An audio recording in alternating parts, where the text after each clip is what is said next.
Hello, welcome back to Luke's English podcast. How are you doing? You doing all right? Yeah, I hope so. It's nice to be talking to you again on the podcast. This is going to be episode number 892? Indeed, I think so. Episode 892. How nice to be able to talk to you like this from the comfort of my own podcast room, talking to all my listeners around the world, completely free for you. How nice. Hello. Episode 892, right? I think so. I think it is 892. Episode 900 is coming, isn't it? It's not going to be long, a couple of months maybe, and then it'll be episode 900. I have absolutely no specific plans for that. No idea what I'm going to do. We'll see. I'll deal with that when that comes up. Let's not get ahead of ourselves, right? No, let's focus now instead on this episode right here, right now. All right, I've got a PDF for this one, which you can download from my website. You'll find a link in the description. I'll be reading from the PDF during the episode. This is just like some notes. Some of this stuff is scripted, some of it's spontaneous, but I'll be using the PDF as my kind of my notes, basically, bits of script, bits of spontaneous speaking. All right, so I'm going to start reading from that PDF in 5, 4, 3, 2, 1. Here we go right now. Pew! Okay, so this is where I start the PDF. July 2024 Ramble, working title. Working title, that means that, when you haven't decided what the actual title of a thing will be, like in this case a podcast episode, but it could be something else like a film or a documentary or a song or something. You haven't decided what the title will be. We use a working title, and that in this case that's July 2024 Ramble, which is just very descriptive. Anyway, so hello. This is a podcast for learners of English around the world. Hello, are you a learner of English? Are you around the world? Yes? Then this podcast is for you. Now, if you've been listening to this show for ages and you're a certified LEPster, you've actually got a certificate. I've never actually issued any certificates to prove that you're a LEPster. Maybe that's something I can do. Maybe I need to start issuing special LEPster certificates. But anyway, if you are a sort of unofficial... If you're a LEPster, basically, then hi, it's nice to be talking to you again. And some people are thinking, what's a LEPster? What's that? What's a LEPster? So a LEPster is a citizen of Lapland. And you're thinking, what, Lapland? Like, is that not where Santa Claus comes from? No, it's not. That's Lapland. Lapland. And we're not talking about Lapland here. It's Lapland. Lapland, LEP. That's LEP, that means Luke's English podcast. I'm typing while I'm talking here, which is high-level multitasking. Not really high-level multitasking. It's not exactly like being a fighter pilot. Anyway, LEP, that's Luke's English podcast. Lapland, that is the kind of metaphysical world or space in which it's the metaphysical place where all my listeners are from. So fans of this podcast all come from the same imaginary place, which is called Lapland. So if you're a LEPster from Lapland, then hello. If you're a ninja who just listens and never comes out of the shadows to leave a comment or get in touch, perhaps I can coax you out of the shadows, kind of like try and persuade you to come out. Right, to coax someone is to kind of try and gently persuade someone to do something, like, for example, come out and say hello. If you are a ninja, and this is a kind of a predefined term, by the way, on this podcast, a ninja is exactly that, someone who listens to the show but never actually comes out of the shadows to leave a comment or to get in touch in any way. If that is you, maybe I can coax you out of the shadows just to come out into the limelight sort of thing and write a little comment on this episode, either on the website page or on Spotify where you can leave comments, or on YouTube write a little comment to say hello, and if you feel like it, to answer any of these questions. So this is just a little call to action for you to stop being a ninja and actually sort of write something in the comments section. So write an answer to any of these questions in the comments section. So here are a few questions. So where are you from? How long have you been listening to my podcast? Oh, there's a bit of grammar. How long have you been listening to my podcast? This is not a grammar test, but there's a bit of present perfect continuous. Why not? Why not use this moment to just quickly review this particular bit of grammar? So how long have you been listening to my podcast?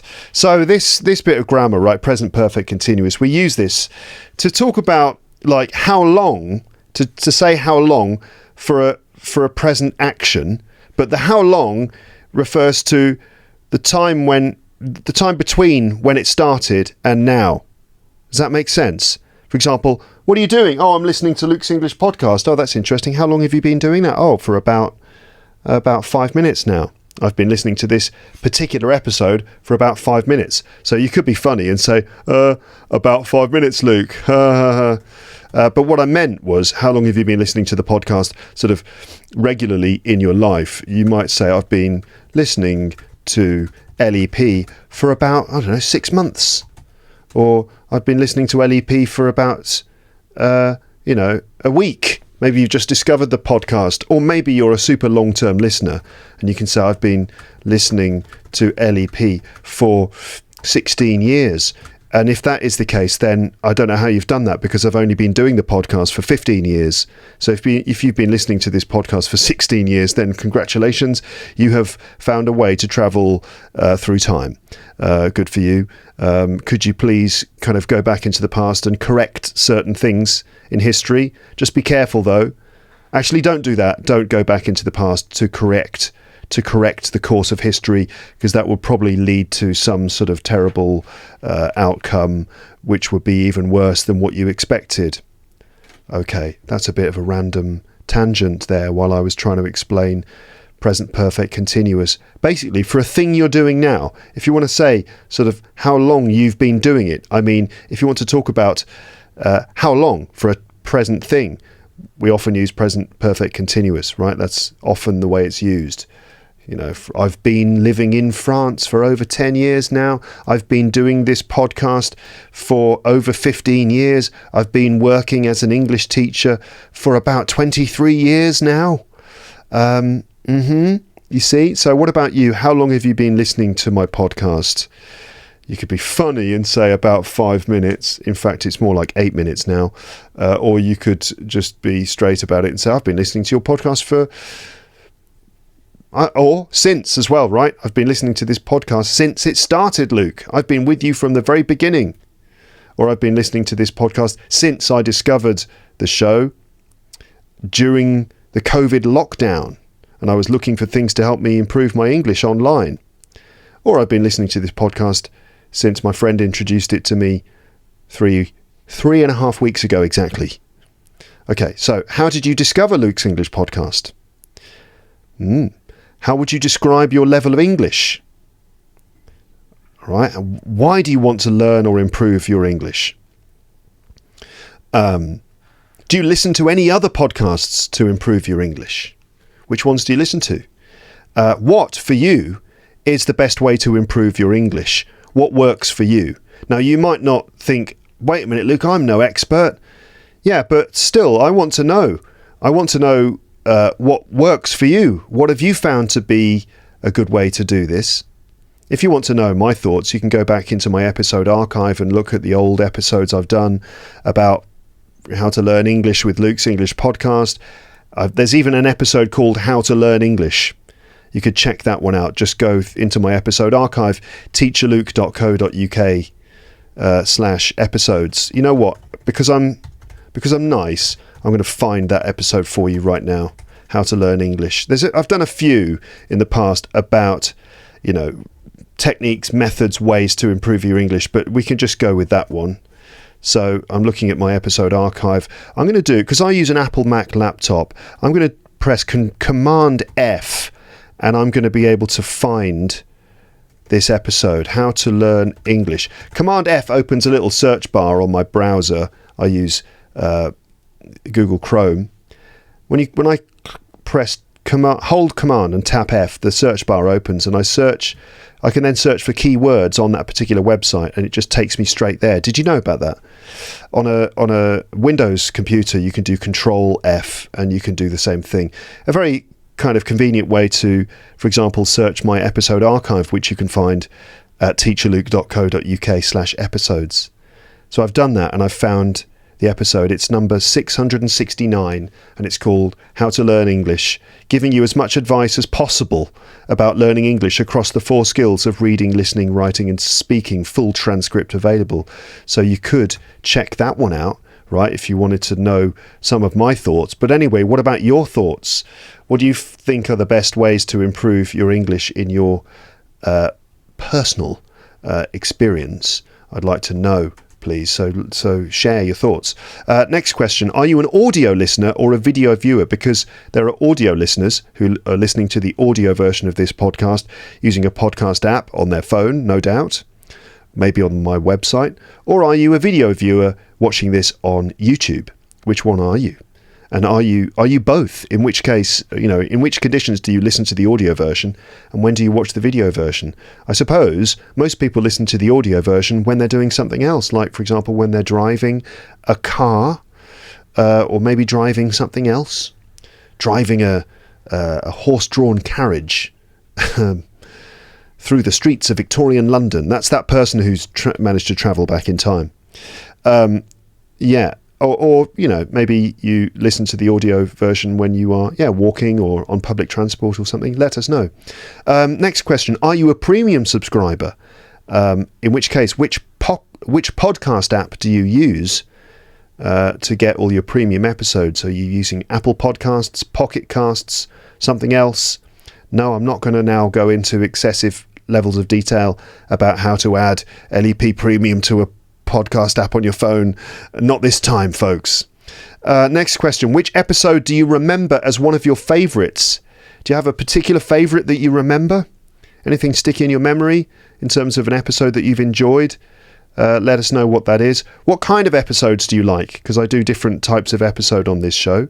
I'm curious to know what kinds of episodes are your favourites. Stories, jokes, conversations, certain guests, rambles like this one. Can you think of any moments from this podcast, like specific moments that stick in your mind, right? Any particular little moments on the podcast that stick in your mind? What kind of moments do you enjoy in these episodes? Is it moments where bits of language come up and I explain them for you? Or are there moments where just like little bits of random humour arrive or something like that? What moments do you like? Do you usually manage to listen all the way to the end of each episode? And if you do you do that in one single listening session, or do you break it up into sections? Which I should remind you is possible. You don't have to listen to the whole thing in one single go. If you're using a podcast app, you listen to a bit, stop, go off, do something else, close your phone. You could even turn your phone off and turn it back on again the next day. Is there anyone who does this in the world? I don't think so. Is there anyone out there on Earth who actually switches off their phone at the end of the day? Well, that's the end of the day. I'm going to switch off my phone. Power it down. And in the morning, brand new day. Let's see. Have a bit of breakfast, shower, get dressed and everything, get all ready. And then, I suppose I better turn on my phone then. No one does that, right? There's just, your phone is just on all the time. And if your phone is off, something's wrong. Oh no, my phone's offline. Anyway, you could even turn off your phone and your podcast app will remember where you stopped. And on YouTube, if you're signed in with your Google account, it should also remember where you stopped watching the video, and when you come back to it, it'll carry on from that point. But anyway, do you listen in one single go, or do you break it up into sections? What else? What's your favourite colour? This is irrelevant, of course, but I'm curious. What's your favourite colour? And what is the average wing speed of a fully laden African swallow? Just a kind of a bit of trivia there at the end. I don't know the answer. I just got thrown into the chasm of doom. from that film Monty Python and the Holy Grail? Okay, that's a question for Monty Python fans, which will probably leave many of you scratching your heads at this point. Okay. All right, anyway, let's carry on. So, my main aim with these episodes is to help you get more listening practice into your life in order to help you learn English as it is spoken by a human. In this case, that human is me. Hello. So I'm Luke. I'm an English teacher, podcaster and stand-up comedian from England, currently living in France. Baguettes and croissants and stuff, yeah. I've been teaching English for 23 years this summer. Does that make sense? That sounds like just this summer I've been teaching for 23 years, which is not possible, again, unless you have a time machine. Enough about time machines. Anyway, this summer, meaning like 23 summers ago, I was just doing my first English teaching in a classroom, getting very stressed out, trying to learn how to be an English teacher and having my first teaching experiences. That was 23 years ago, before some of you were even born, before some of you were even a little, sparkle in your mother's eye, I was there kind of trying to teach English, feeling very uncomfortable. It's a different story now. I'm much more relaxed about it. And as a result, enjoy it a lot more than I did in the beginning. Anyway, there's another story for another time. So I've been teaching for 23 years this summer, and I've been podcasting for over 15 years. There's that present perfect continuous again. The podcast has built up a big following around the world over those 15 years. My listeners are known as LEPsters. I have awesome listeners. And this becomes obvious to me when I sometimes meet them at stand-up shows or other events, or I get recognised in an airport or something like that and people are nice. Or also when I just see the comments that come in, and the majority of the comments are absolutely lovely, and it's great to have such nice people listening to my podcast. And it's the sort of thing like guests who come on this show will remark. They'll say, "Luke, your audience are all so nice, aren't they?" And I'll say, "Yes, they are, except for some people who are dicks in the comments section. But what can you do?" So with these, that's just YouTube, isn't it? Or that just goes with the territory. But it's a pity. So try to be nice in the comments section. I'm just speaking to the 1% of people there. Anyway, so with these podcast episodes, I just want to give you something authentic, personal, entertaining, informative and enjoyable to listen to in English on a regular basis for longer periods, long term, because I think that can really help with your English. I always try to give you a variety of different things in my episodes: stories, conversations, specific subjects, language lessons and teaching, tips for learning English, motivation, comedy sketches, music, and sometimes I'll just ramble about lots of different things in English, sharing my thoughts with you, using a variety of vocabulary and grammar while doing it, and sharing moments from my life. I also want to help you connect to English in a more personal way. So this, episode number 892, is one of those rambling episodes which I do quite frequently, and I'm aiming to cover a few different things here. Okay, in fact, here's an overview of the episode. So I'm going to give you an update on what's been going on and what to expect over the next few weeks on Luke's English Podcast and Luke's English Podcast Premium. I'll give you a little report about the comedy show and live podcast recording, which actually happened last Friday. You've probably heard me promoting it on the podcast recently. Well, it happened, and I'll tell you about that in this episode. It was really great, by the way. I'm going to be teaching a language point about hedging expressions for polite and indirect questions, with some added action and comedy thrown in. So yes, some teaching about hedging language, basically how to make your questions and statements more polite and more indirect. So looking at the ways that we can manipulate our sentences to have a certain effect. The effect being to give a good impression, to be respectful and polite when we are asking questions and things. That's in response to a question from a listener recently. I'll be giving some comments about the UK general election results after the Rick Thompson report that I published on the subject. So I talked to my dad about the UK general election, which happened a couple of weeks ago now. So I'll just kind of like talk a little bit about that. A bit of politics, but not too much. I'll talk a bit about Euro 2024. Okay, that's the football tournament, the UEFA European Football Championship 2024. That's now ancient history, of course, because that's more than 1 week old. So now that everyone's that's just gone out of your mind completely. I must remember also to mention the Olympics, because the city of Paris is gearing up for the Olympics in less than a week. And generally, let's relax and enjoy a stress-free ramble here in my pod room. So it's Monday the 22nd of July as I record this. Okay, England lost the European Football Championships. As I said, England lost the Euro 2024 final. England lost the Euro 2024 final against Spain about a week ago. Congrats, Spain. Congratulations to Spain. A bit more on that later in this episode. Also, check out my recent appearance on the Footglish podcast. That's a podcast in which you can learn English with football. And I was on there and talked about England and the Euros for about half an hour, talking about England's performance, what went wrong, what went right, the players, Gareth Southgate, and all the rest of it. So you can check that out on the Footglish podcast, and you can find a link to that in the description. Okay. Labour, the Labour Party, that's a political party in the UK. Labour won the UK general election by a landslide. That means that they won by a very large majority a couple of weeks ago, just as my dad predicted. Again, a bit more on that later.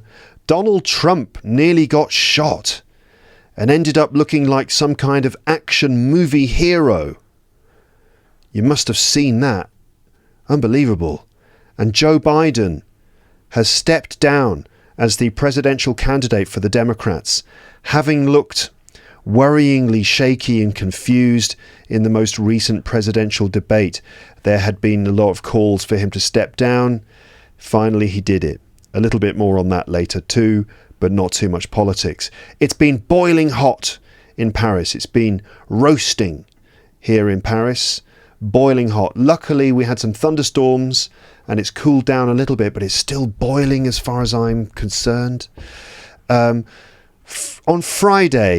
last Friday, I did the stand-up show with Charles Pellegrin that I've been promoting on the podcast recently, and it was a great success. I also managed to record a live podcast in the room with some LEPsters in the audience. A little bit more on that later too. Yes. I finished my teaching at the British Council for the summer last week. Does that make sense? So I won't be back in the classroom until September now. So all my teaching was all wrapped up and finished, more or less, at the end of last week. So I'm officially on holiday, even though I'm still doing podcast work, but I'm on holiday from the classroom. So I'm kind of like halfway there, halfway on holiday. From the bottom half down, I'm on holiday. And you're thinking, what does that actually mean, Luke? From the waist down, you're on holiday. What's going on down there? Well, I'm wearing shorts. I mean, that's because it's hot. Anyway, I'm sort of like almost on holiday now, and so I'm in a slightly more relaxed mood, having completed my obligations in terms of my teaching work. So that's nice. And also, I should say at this point, hello to any of my British Council students that I've taught over the last academic year. I've had lovely students this year. Some of them became LEPsters during the year. And I do, so, people sometimes ask me, do you use your podcast in the classroom? I don't actually use my podcast that much in the classroom. Every now and then we might listen to like a little anecdote from one of my friends or something who've been on the podcast, but I don't really. But what I will do sometimes is I'll say, oh, by the way, you could listen to this episode of my podcast that I did. Like, for example, if we've been talking about a specific subject in the lesson, I might say, here's some optional homework. You could listen to this podcast episode about the same subject, you know. So every now and then I kind of like mention the show to people, but I try not to be too heavy-handed about it. And then also there are some moments when I have students in the classroom who already know about the podcast before I've even mentioned it, and sometimes they know who I am. Sometimes they know in advance that they're going to be in my classroom. For example, I had a student called Zeynep who listened to the podcast, heard that I taught at the British Council in Paris. She signed up to courses and she was in my class for a couple of months. So that was nice because, you know, Zeynep was, well, great a person to have in the class as well, but it was just kind of like funny to know that she was a podcast listener. And then other people, they come to my class, they spend some time in my lessons, and then it's only until some time after they've started the classes that they realise that they actually also listen to my podcast. So that's a bit of a weird moment. And then there are other students who kind of like start listening to the show, and maybe after the first couple of lessons with me, they after that they say, oh, I've been listening to your podcast, and that's great, you know, because we get into the same we get on the same wavelength. I think it's a good compliment, you know. I mean, a good compliment. I mean, it's a good thing to do alongside the lessons, of course, listening to the podcast. Anyway, a question that you might have in your mind, which is this: Luke, why do you still teach in classes in a language school with 1 million plus subscribers on YouTube and a well-established audience for your podcast? Surely you don't need to do that anymore. Why don't you just buy a yacht and live in Monaco? And then I've written, Luke answers his own question here. So one of the reasons why I continue to teach is, like, well, first of all, I actually enjoy it most of the time. I enjoy teaching, and in fact, it can be great. You know, especially now, I said before at the beginning of my teaching career, I was less sure of myself. These days, I am much more self-assured as a teacher, and as a result, I think I enjoy it a lot more. So there's that. I enjoy it. Also, the social contact that I get, not just in the classroom, but in the teacher's room with my colleagues, is really important for me, because if I didn't have that, then I would live a fairly solitary life. You know, it's sad, isn't it? This is where you can have sad music if you wanted. You can imagine some sad music. So yeah, one of the reasons why I still teach is because you know, if I didn't have that social contact, I'd start to get lonely, you know. And now you can just imagine me working on my own in my pod room, just every day, never really seeing anyone, and then just going out maybe at lunchtime and just walking down the street on my own while French people in Paris pass me on the left and on the right, giggling together, laughing, enjoying their lunch break with their friends and colleagues. Meanwhile, I'm walking the other direction. It's all in black and white. Just feeling sad, maybe getting a very plain sandwich, eating a croissant with a tear coming down my cheek. But no, that doesn't happen because, you know, I get the social contact of regularly going to the British Council just twice a week, 2 mornings a week. So that's another reason. And also, I teach at the British Council because I feel like it makes sure that I don't forget how to be an English teacher. I think it's it feels really important for me to keep my teaching skills alive. So that's another reason why, yeah. I think it's probably good for me as well. It makes me a bit more mobile. I move around a lot more in the classroom, often standing up, squatting down in front of my students' desks and listening to them talk. I think it's probably good for my brain, quite good for my body, makes me go out, move around, walk a lot. So there you go. I usually teach just twice a week, But in the summer, I usually have to do some intensive holiday courses, which is about 30 hours a week. That's right, 30 hours. The students do 30 hours of English classes in 1 week, 6 hours a day. And obviously I have to teach for 6 hours a day. So I did 2 of those this summer and finished the second one last Friday. The intensive courses are good for giving the students a boost in their English in just 1 week, but they are tiring for everyone and they're intense. So they can be quite exhausting. It can be a little bit stressful as well when you consider the amount of preparation time you have. And for example, when it's hot in the city and in the morning, I have to take either my daughter to school or my son to his creche, and then it's like racing through the city trying to get to the British Council, and I'm all hot and sweaty, and then I've got a limited amount of time to prepare for a lesson. So it can be a very intense week and quite tiring.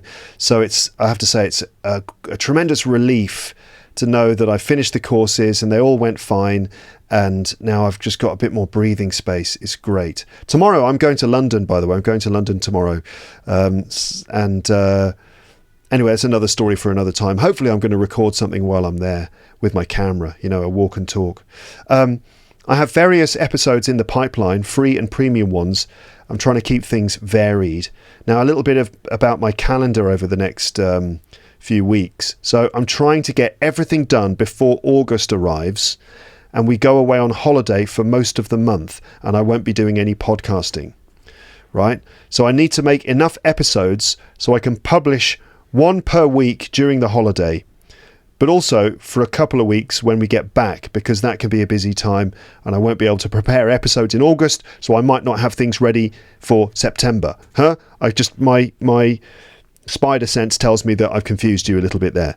So I've got to work quite hard between now and the beginning of August when we go on holiday, because I've got to prepare episodes that will automatically publish while I'm away, and also I'll need episodes to be automatically published for the first couple of weeks in September while I'm settling back down and so on. So I need about a month and a half of content to be prepared now before the August holidays. Okay. So this is all the stuff you're going to get over the next month and a half that I'm talking about now. So I need 6 or 7 free episodes and at least 2 premium episodes, at least 2 episodes, right? I have about 5 free episodes in various states of preparation now, which I'm working on, and I'm planning to record a couple of premium episodes too over the next week or so, and that will be P62. More on that in a minute. So the episodes I have lined up are pretty good ones, in my own humble opinion, and I think you'll like them. And I'm really looking forward to publishing them for you. I won't tell you what they all are in a lot of detail because I like a certain element of surprise, but I can say that there is a true crime episode coming, a sort of true crime. The LEP is going to turn into a true crime podcast for 1 episode, and it's a conversation with a fellow podcaster, English language teaching podcaster, about a famous British true crime story, a sort of unsolved mystery from recent British history, let's say modern British history. Okay, so a true crime episode coming soon. That's going to be the next episode, in fact. There's the live podcast recording, which I did in front of an audience last Friday. More on that later. There's a fairly disgusting conversation with a returning guest, in which we cover a topic that I'm pretty sure is never discussed in English lessons, certainly not in the course books.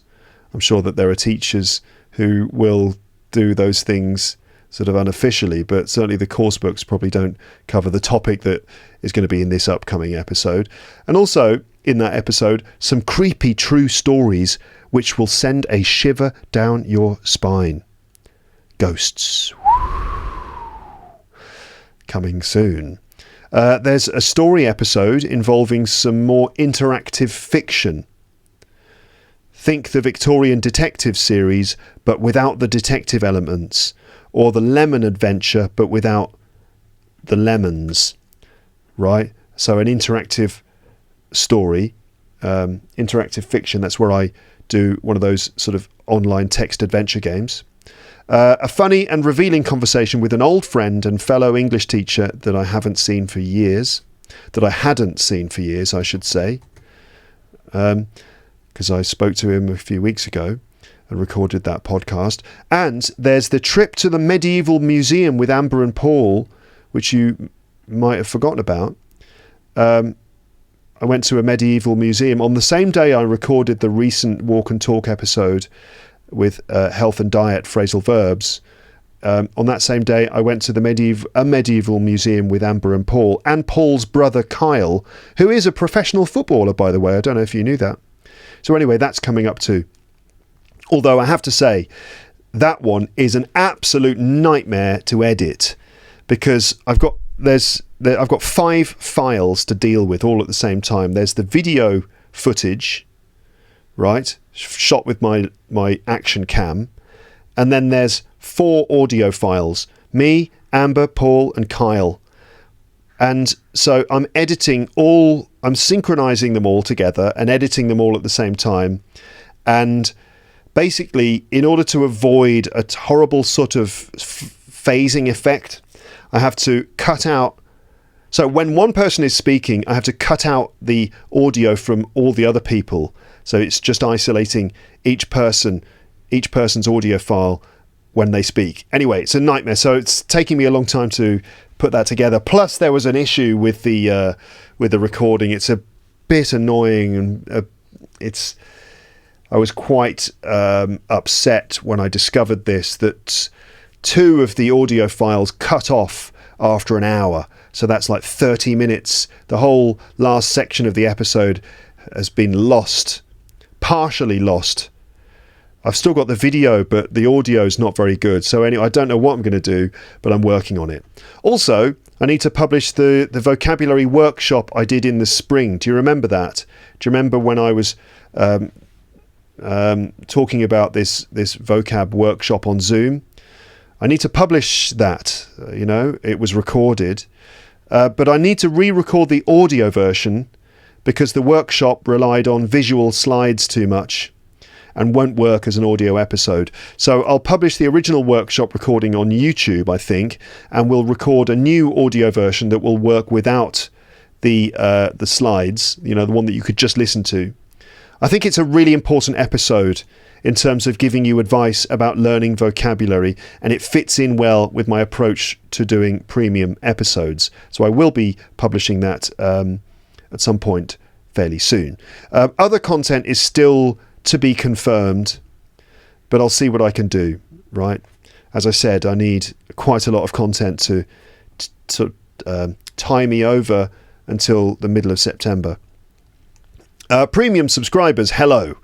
Here is a heads up, meaning a sort of something to make you aware of something, right? Here's a heads up about the most recent premium episodes. So P61 parts 1 to 7 are available now. So I recorded and published those over the last few weeks. They went up in mid-July. P61 parts 1 to 7. So it's like the first 2 weeks of July, you got this latest premium series. It's an overview of phrasal verbs, right? So in fact, it's in 7 parts. It's based on the Walk and Talk health and diet episode that I did. If you remember that one, I walked around next to the river and answered some questions about health and diet, and there were about 28 phrasal verbs in there that I used. So I've made an episode series about this with loads of stuff in it. So it includes, first of all, an overview of phrasal verbs, telling you sort of important information about phrasal verbs, separable and non-separable phrasal verbs, idiomatic and literal phrasal verbs, and lots of information which hopefully will help you to understand phrasal verbs and how they work and how you can learn them. And I also taught 18 phrasal verbs in that first part. Then there's the review of nearly 30 phrasal verbs which I used in episode 887. There's pronunciation practice with sentences containing the phrasal verbs from part 2 of the series, so pronunciation practice. sentences with the phrasal verbs. There's an article about health and diet, so a bit of reading, listening, and more vocabulary. Then some more pronunciation practice using the article, reading it out loud, and using your voice to interpret the text, to make it clear, to pause in the right places, and to use the right kind of intonation. So there's that. And then even more vocabulary from episode 887. So other vocab, not phrasal verbs, just like idioms and fixed expressions. Right? Plus pronunciation practice for all that language in sentences. And dramatic moments in parts 6 and 7 when the French Air Force flew loads of planes and helicopters low over the podcastle during the recordings of parts 6 and 7. I was just recording those episodes and suddenly a massive warplane just flew over the top of the building, like really low. And then that whole day, there just these helicopters and fighter jets and things kept flying over the top of my head while I was recording. And I managed to actually record some footage of it, including some sound effects. In fact, I want to... what have I got? In fact, I've made a little montage, which I'm going to play for you now. Here's a montage of those moments. I don't know how heavy he is these days, but maybe 10 kilograms? Would that make sense? Oh, wow. My goodness, there's like a warplane flying across the sky.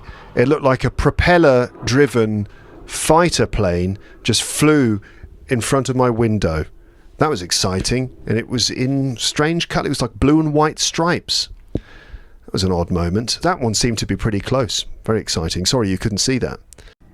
I've got some things at the post office. There are a few things waiting for me at the post office. Do you think you could pick them up? Just don't go out of your way, though, okay? Oh, my God.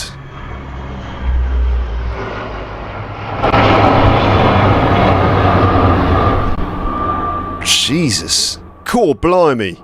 Did you hear that? Can you still hear that? Oh my God, helicopters. What looked like three attack helicopters flying overhead. What an impressive sight. And another 3. And another one. My God, 7 like military helicopters flying over the podcastle. And another little one. Oh, and a couple of light aircraft, like a couple of Cessna light aircraft. The reason that this was happening is because on the 14th of July every year in Paris, they do a big military procession. So, like, you know, you get all the army and everyone sort of marches down the Champs-Élysées and through Place de la Concorde, right? So this big military procession for the 14th of July, which is a big public holiday in France. And also the French Air Force do these flyovers where they fly various military aircraft over the city, and it culminates with a flyover by these acrobatic display planes which trail coloured smoke behind them. And they sort of create a big French flag in the sky, the blue, white and red colours, the tricolour French flag. These display planes fly over and leave this big trail of smoke in the air. And so before the 14th of July, there's always a day, maybe a week before, where they do a practice run, and the planes go over a few times, and they even fly over with the smoke trails and everything. So that's what happened, and they completely interrupted my episode. In fact, they're doing it again. I mean, on purpose this time. Anyway, where was I? I was saying, yeah, my wife would say, I've got some packages at the post office. Do you reckon you could pick them up today? But don't go out of your way. See? Okay. What about you? Do you have to go out of your way to get more exercise into your day? Maybe. Oh, I can hear another thing coming. Oh, helicopters. 4 little choppers flying overhead. Another little one. These are very boring. Like, they look like sort of helicopters that you just see every day. Boring little helicopters. Come on, we want big helicopters with guns on them. But don't actually use those guns. If you're very lazy and you've had a busy day,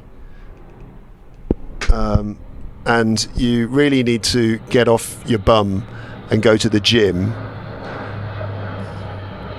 So number one, I'll say the whole thing first and then I'll break it into chunks. You repeat the chunks twice and then I'll do the whole thing, try and repeat that. Okay? So the whole thing is this. I get lost so easily. It's not that I lose my sense of direction. It's just that I assume that one thing is next to another thing and then I take a wrong turn.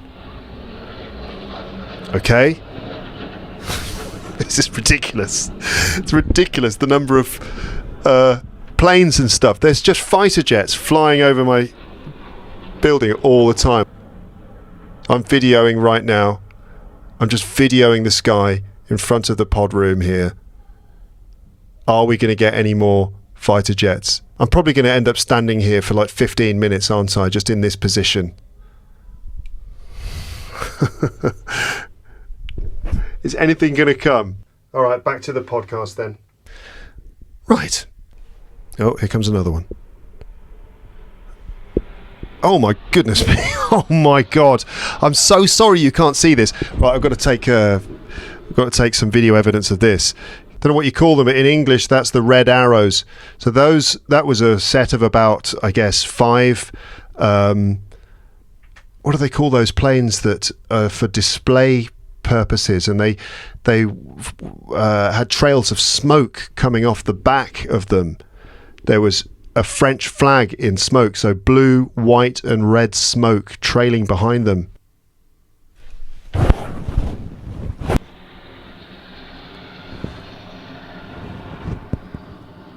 Right, I got that one. I managed to catch that. That was a configuration of about 5 jets flying over. 5, 6 or 7 maybe, but they were further away. They were a lot further away than the others have been. The others have been like almost right over the top of my flat here. But I'm chuffed I managed to get that one. Okay, I'll keep my phone on the shelf in case I need to do that again. I'm sorry for the interruptions, I really am, but I feel like I want to share that with you because it's exciting. Oh, okay, anyway, that was quite exciting. Right, moving on. P62 is coming soon. And that's going to be the Aepyornis Island Mega Vocabulary Express episode, which has been requested by at least 5 people. Wow. Right, so with that level of popular demand, how could I refuse? I'm definitely going to do the Aepyornis Island Mega Vocabulary recap on LEP Premium, and that will be published soon. So P62 coming soon. But anyway, P61 parts 1 to 7 available now with a plethora of vocabulary learning opportunities for you. Check your podcast app. If you don't know how it all works and you're a premium subscriber, just sign into your account at teacherluke.co.uk/account and then just follow the steps to do what you need to do. Okay, right, next thing is this. Luke, how was the stand-up show? What about the live podcast recording? So you remember that I was talking about this right over the last few weeks, and it says on this PDF, Luke rambles a bit about the stand-up show on Friday the 19th of July in Paris. Right, okay, so yes, you heard me talking about it, right? That I did this stand-up show with my friend Charles Pellegrin, who was in the last episode of the podcast. He was there doing stand-up as well. So I did 30 minutes and Charles did 30 minutes. Well, actually, Charles... The initial plan was that Charles would do 30 minutes first and then I would do 30 minutes. But there was a little bit of miscommunication between Charles and me in the moments before the show started. And so... we were a little bit stressed, maybe a little bit of nerves. And Charles said to me, okay, can you give me a light at 15 minutes? Because that's what you do in stand-up, you know. You have to do a certain amount of time. So normally there's someone at the back of the room who shows you a light. It could be a little torch or maybe a light on your phone. And the light can mean different things. It often means you've got 1 minute left. So you get a little flash of light from the back of the room means you've got 1 minute left. Or you get another one, it means it's time to leave the stage now. So Charles said to me, can you give me a light at 15 minutes? right? Because he wanted to know when he was basically halfway through. He said, "Can you give me a light at 15 minutes?" I was like, "Yeah, sure. Okay, yeah, light at 15 minutes. Okay." Whew, feeling a bit nervous before the show began. "Yeah, okay, light at 15 minutes." And he said, "And then give me another one at like 2 minutes before the end, when I've got 2 minutes left." I was like, 2 minutes? He said, no, actually, make it 1 minute, 1 minute, 1 minute before. I said, "Okay, I'll give you light 1 minute before." Right? So then the show started and the rest of it, and we got a really good audience. I was a bit concerned, and so was Charles, because the weather was really hot on Friday. There was a heat wave, and it was very hot, and I thought, people are not going to come. They're going to stay at home because it's too hot and uncomfortable. The room, in terms of reservations, was completely fully booked. But I know from experience that even when you've got a fully booked room, people drop out and they don't come. So I thought people are not going to bother. So I was concerned that we wouldn't get a full room, but we did. There was a queue outside and everything, and the room was full. I think we must have got about 60 people, maybe 50 to 60 people, something like that, which is great. I mean, it's not Paul Taylor filling out the Zenith with 4,200 people, but it's pretty good. And, that's often what you need, just that right number of people. And it was a really good audience. They laughed. People had good fun. And they cheered and laughed and stuff, and just great. Really, really enjoyable. So after this exchange with Charles, where initially we said 15 minutes light, okay, and then 2 minutes, 1 minute, okay, 1 minute, I'll give you a light at 1 minute. Charles went up, he was doing his stuff, he was in a good rhythm, right? He was kind of building momentum, getting a nice rhythm going with the audience, and I checked my watch. I was like, okay, 15 minutes is coming up, I better give him a light of 15 minutes. And the thought flashed through my head, which was, he's not going to think this is it, right? He's not going to think this is 1 minute, is he? Because he said to me, "Give me a light at 15 minutes. And I said, okay. He knows what 15 minutes feels like on stage. So I was like, okay, I'll give him the 15-minute warning, like he said, so he knows he's halfway through. So I went to the back of the room, turned the torch on my phone, shone the light at him, made sure he could see that, and then went back to the back of the room. And then a minute later, Charles said to the audience, "Well, that's all my time, ladies and gents. Thanks very much. I've been Charles Pellegrin." And they all applauded. And then he left the stage and said, "Charles, what are you doing?" I mean, I wasn't bothered by it at all. It was fine, but I was just more concerned for him that he didn't get to do the full 30 minutes. So afterwards, I went up and did my 30 minutes, and then I introduced Charles back on the stage, and he finished the show with the rest of his material. And it worked out actually really well, because in a way Charles ended up headlining the show, which was really great. It was nice for the audience to have him back again, and he finished his set and it all went well. So it's an interesting way of doing it, actually, that you kind of split it up like that. We might do the show again. We're planning to do another one like that in October. Okay, so I'll probably talk about that closer to the time when we've sorted out the details. But it was great. I had a fantastic time. It was nice to do a longer set, and it was really nice to have a lot of LEPsters in the audience. I've said before that I don't have that many LEPsters in France, really, compared to other countries.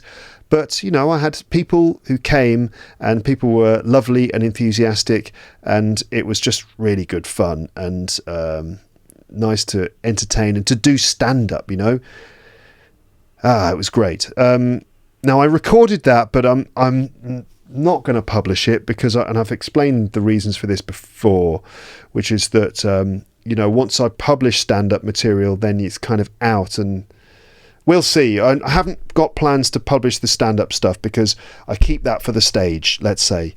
Okay, but then afterwards, after the show, we had to send everyone back upstairs, and then I said, right, I'm going to do a podcast recording in the room now. A lot of people had to go and stuff, I thought to myself, people aren't going to stay for the podcast. People are going to just be like, all right, I'm going to go now. It's quite late. I want to go and get my train, or I'm going to get some food. But we got about nearly 20 people stuck around for the podcast. So we all went back down into the room and I recorded a live podcast in the room in front of about 20 people. And that was fantastic. That was kind of really great to do. I've done live podcast recordings a couple of times before, and it is a great thing to do. And I always want to do that. It's just a question of finding the right conditions, finding the right room, finding the right way to make it work. I think this is a good way to do it, that we do stand up and then I can do a podcast in the room, because that way the people in the audience for the podcast are in the right mental space. The right vibe is created. It's a kind of comedy atmosphere. In the past, I've done live podcast recordings where there was no comedy first, and the atmosphere is a lot more sober, let's say. I mean, I don't just mean that people have had a drink or not, but just that the mood is a bit more sensible. It's even maybe a little bit more academic or something. For example, if I've done podcast recordings in the big room at the British Council, I want more of a comedy atmosphere where the audience feel more comfortable responding and laughing. I want there to be laughter. I want it to be closer to comedy than to an English lesson, or at least a bit of both, and so doing the podcast recording after having done stand-up is a good way of doing that, because it sets the tone for the podcast recording. So it was great. I had a really good time, really nice group of people in the audience, and we had lots of fun, and that episode will be published very soon. Not the next one, maybe the one after that. I'm just working on it right now. So that will be coming soon to some headphones or a speaker near you. Okay? Right. Now, moving on. Let's have a grammar question about polite language. Now, this is going to be grammar, but we're going to have a bit of fun with it as well. So let's get back to basics with a good old grammar question from a listener. So here is a grammar question from Hafid. The email that Hafid sent to me went like this. Hi, Luke. How are you today? I'm fine, thanks, Hafid. Thanks for asking. Can you, by any chance, help me with this sentence? Very nice. Nicely put. Very nicely put. Especially with by any chance in there. Can you by any chance help me with this sentence? The sentence is this. Did you happen to hear what the little girl said to Miss Stevenson earlier? Did you happen to hear what the little girl said to Miss Stevenson earlier? So clearly Hafid has been listening to something or reading something in English, and he's come across this sentence and something has confused him about it, and he'd like me to help him understand it. And since he asked so nicely, especially with that by any chance, can you by any chance help me with this sentence? I'm happy to respond. And in fact, I'm doing it on the podcast. I hope that's okay with you, Hafid. I'm doing it on the podcast because it gives me a chance to kind of do a bit of language teaching in this rambling episode. Okay, so did you happen to hear what the little girl said to Miss Stevenson earlier? So, now I understand what it means, said Hafid. And what this means is this. It means, did you hear what the little girl said to Miss Stevenson? Right, that's what it means. And Hafid continues, but I never saw, in fact, Hafid, I would say, I have never seen. I think it should be I have never seen. I've never seen, but I've never seen a sentence built this way. Hafid continues, you already may have talked about this specific topic, so I'm sorry to bring it back. Might have done, but not particularly recently, Hafid. Hafid continues, it comes from a film based on a Stephen King story, The Langoliers, or Langoliers. So apparently it's from a film based on a story by Stephen King. Thanks, said Hafid. Take care, Hafid. Okay, so here is my answer. All right, so Hafid's sentence appears to be about grammar. Sorry, his question. Hafid's question appears to be about grammar as he talks about how the sentence was built, right? He talks about the structure of that sentence. Did you happen to hear what the little girl said? So this might also be considered a vocabulary question, as we'll see. Certainly, it is about pragmatics. Okay, certainly it is about pragmatics in English. This means how the words and structures we use have different effects on the people we're communicating with. suppose everything is pragmatics to an extent, but you can see a lot of the time certain things about English are pragmatic concerns. For example, especially when we are dealing with the language of politeness, or how we build charm, politeness, respect into the things we say, and how the choice of words, the structure of those sentences can have certain impacts in that regard. So, did you happen to hear what the little girl said to Miss Stevenson earlier? So, Hafid says, I understand what it means. Did you hear what the little girl said? Right. So here we go. First, the line means this, right? Did you hear what the little girl said to Miss Stevenson? Or more simply, what did the little girl say to Miss Stevenson? That's basically what it means. I expect the confusing part of this is the did you happen to hear part. So the question used the structure, or uses the structure happen plus infinitive. Happen to hear. And this is a common way to form indirect questions. First of all, let's consider happen plus infinitive. Did you happen to hear in this case? Which is used to express something that happens by chance.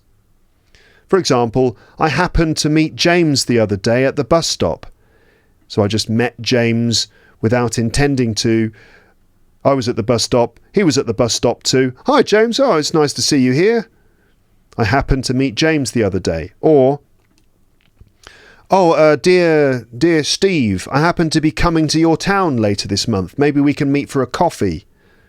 Right, so I just, like something's caused me to be coming to your town. Maybe a client works there, and so I'm going to go and visit the client. So I happen to be coming to your town later this month. So just sort of stuff that happens by chance. It's for everyday things rather than expressing big moments of luck or chance. So, for example, we wouldn't say this, I happened to win the lottery the other day. So we wouldn't say that because it sounds far too casual. So we use this happened to do something in more casual everyday moments. For example, I happened to see our old boss the other day. I happened to see our old boss.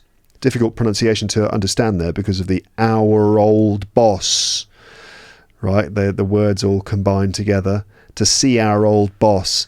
To see our old boss. I happened to see our old boss the other day. He told me to say hi. Right, so just stuff that happens by chance. I happened to do it. Now, we most often use this happen to as a hedging expression to make polite indirect questions. You're thinking, what's hedging? I'll tell you in a moment. So we use happen to as a hedging expression to make polite, indirect questions. It makes the questions softer, which makes it more polite. It makes the question softer, which makes it more polite. It's a way of gently asking a question. Okay, for example, do you happen to know where the meeting is taking place? Do you happen to know where the meeting is taking place?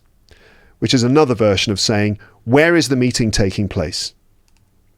Okay, you can hear the difference between those two questions, right? The first one, where's the meeting taking place? And do you happen to know where the meeting is taking place? So, do you happen to know? Now, you could equally say, do you know? Do you know where the meeting is taking place? Which is also better. Well, I say better, I mean more polite, let's say. Where's the meeting taking place? You sound like a police officer.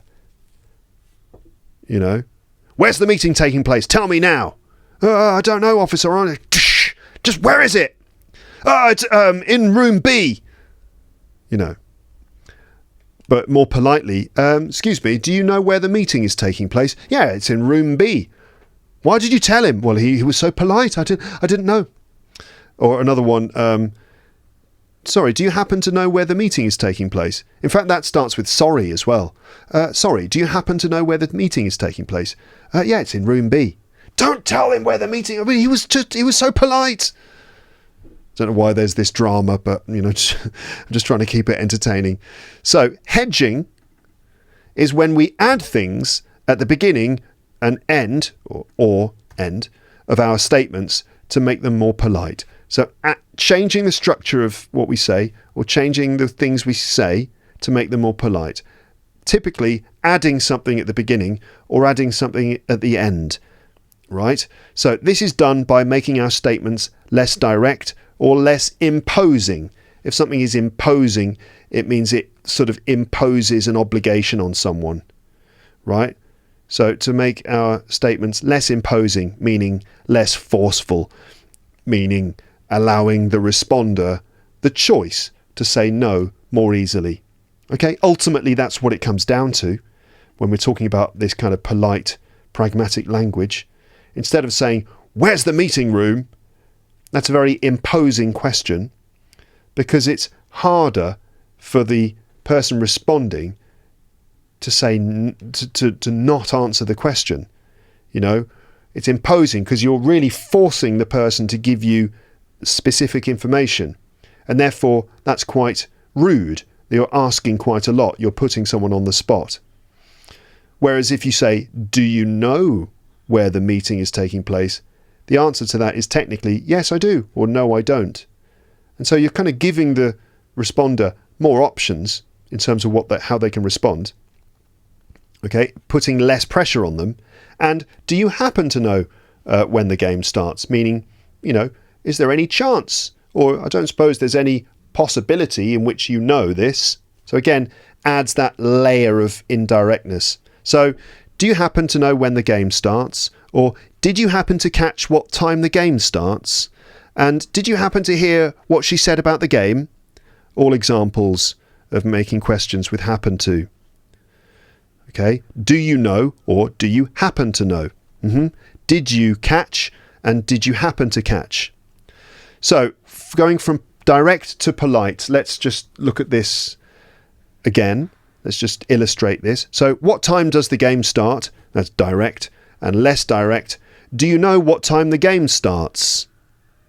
And you should notice in these indirect questions, we've got do you know, there's an inversion, right? Do you know what time the game starts?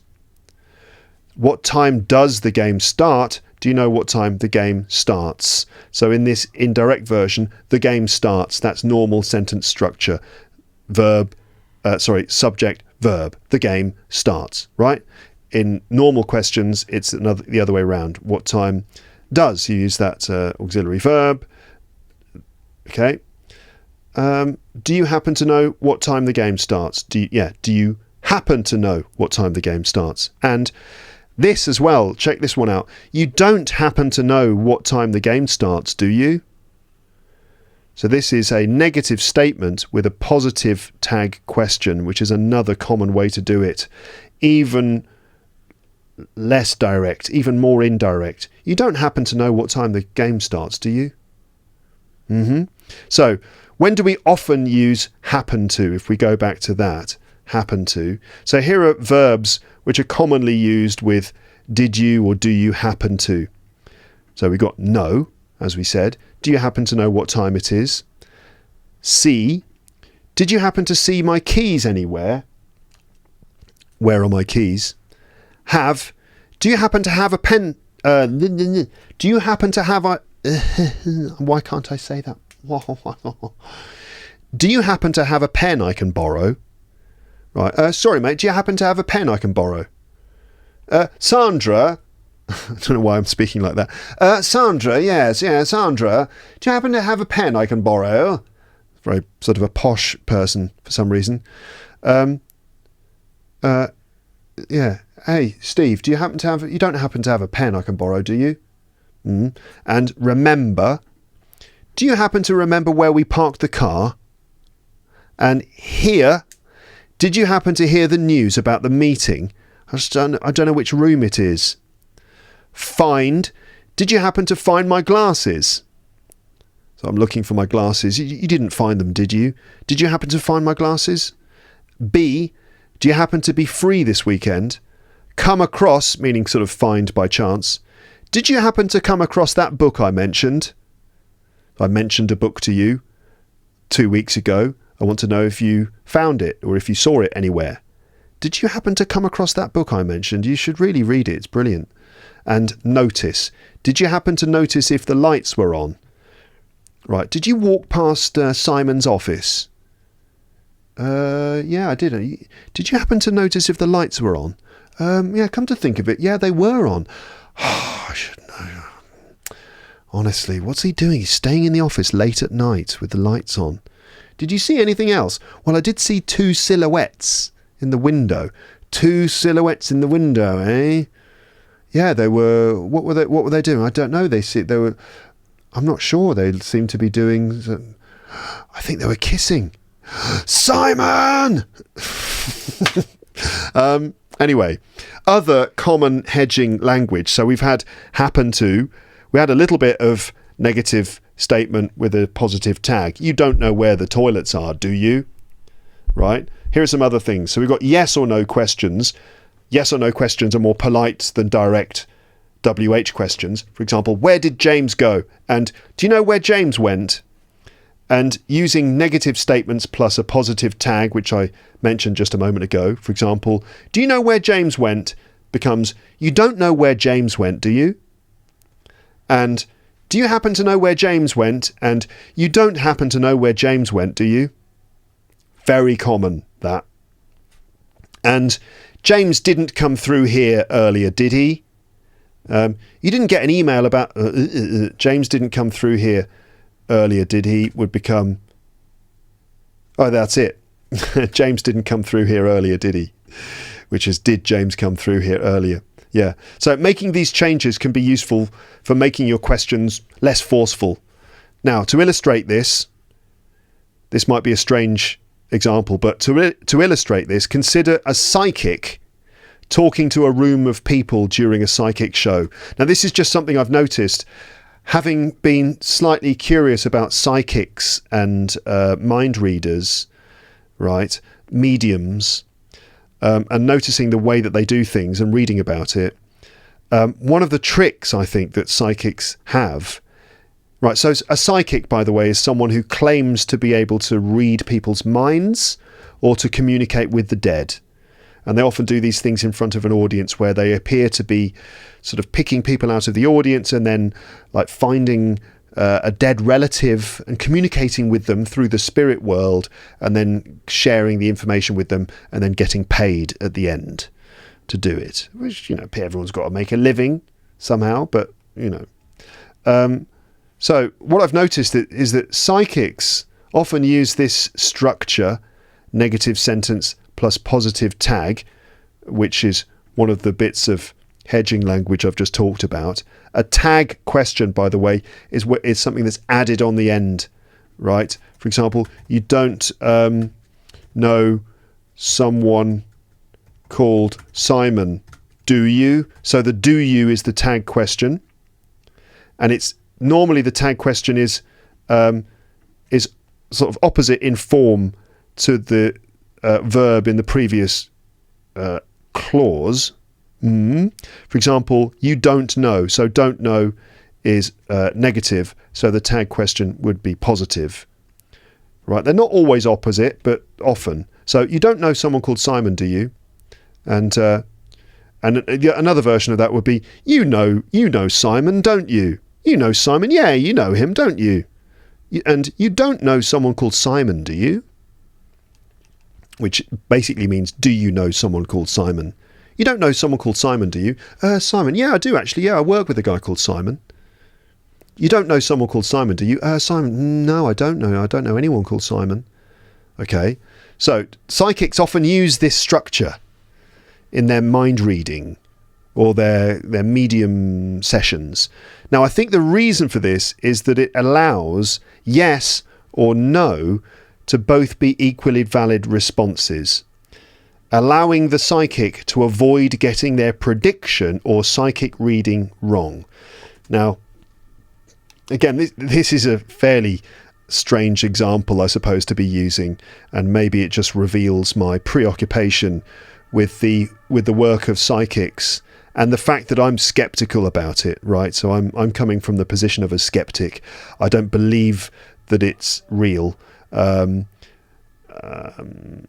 don't believe it myself, and I believe that psychics either they're faking it and it's a trick, it's a scam, they know they're faking it, or They believe it too, but in fact they're still using certain little tricks, but they just believe their own.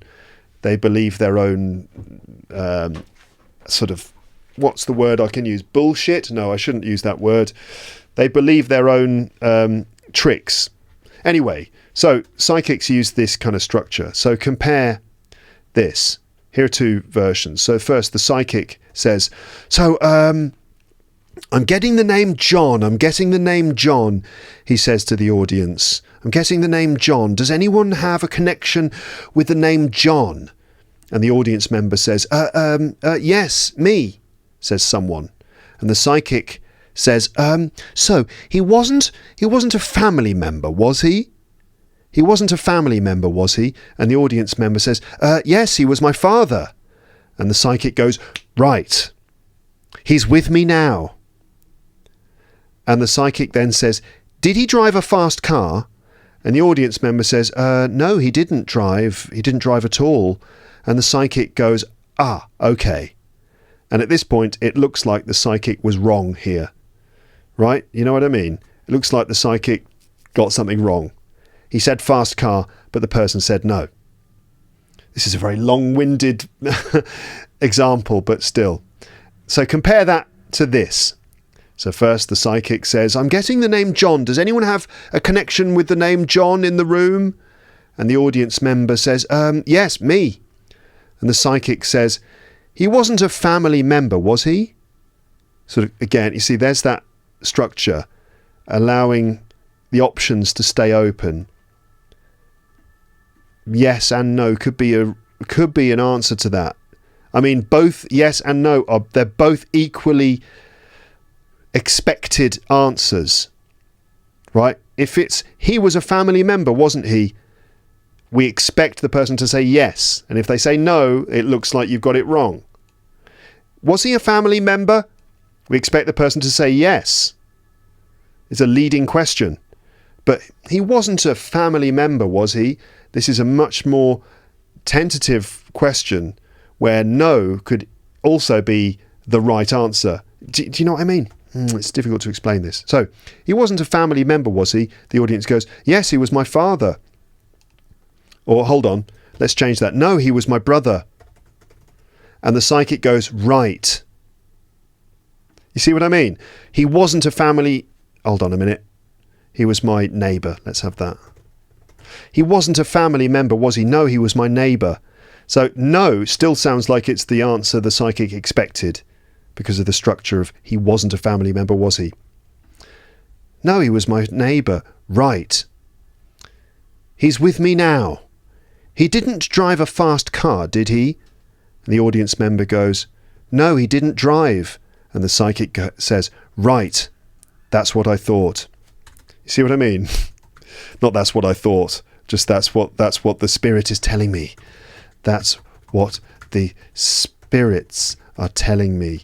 Which whenever I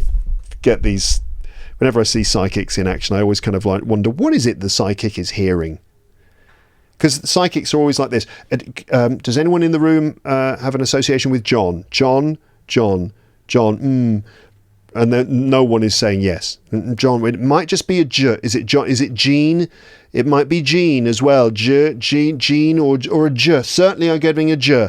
It's a J at the beginning. Does anyone have an association with someone beginning with a J? Could be a John, could be a Jean. And one person goes, I knew a George, and right, George. I knew it was a J.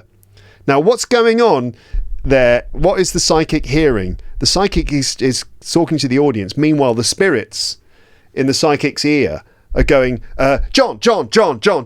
No, Jean. You know, and the psychic's going, John, or is it Jean? Or is it Jean? It's definitely J. Just nonsense, isn't it? I think so.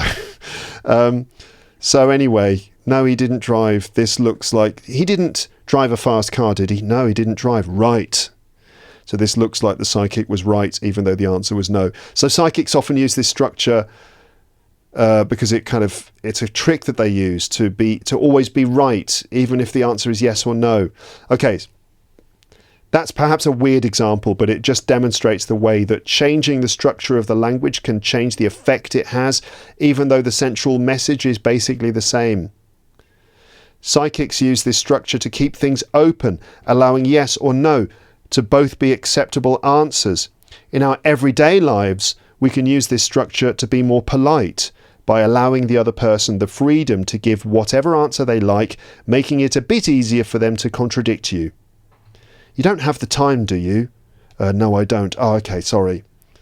You don't have the time, do you? Yes, I do. It's 3 o'clock. Thanks very much.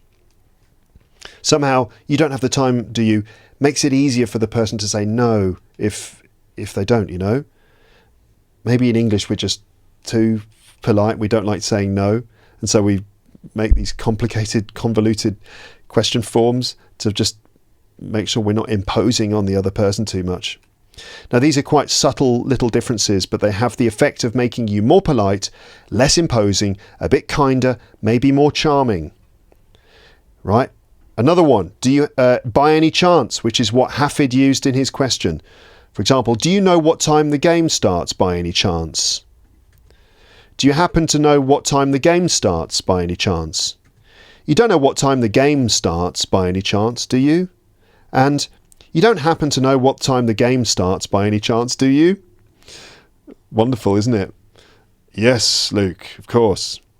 Other things. Now, these are not necessarily questions, but these are little things we can add to make our statements less strong, which again can be useful if we don't want to be too imposing in our statements. So we can use modal verbs like might, could, would, may. For example, she might come to the party. He should be here at any time now.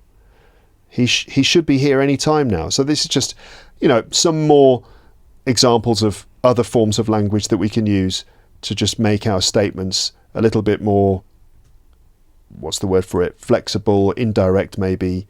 Hypothetical language like using would or past forms. For example, if you were able to come, that would be great. Let's say there's a meeting at work, but the meeting is not compulsory, so staff members don't have to come. So we need to we don't want to make it feel like an imposition. I'm having a meeting tomorrow. It's about quality control measures.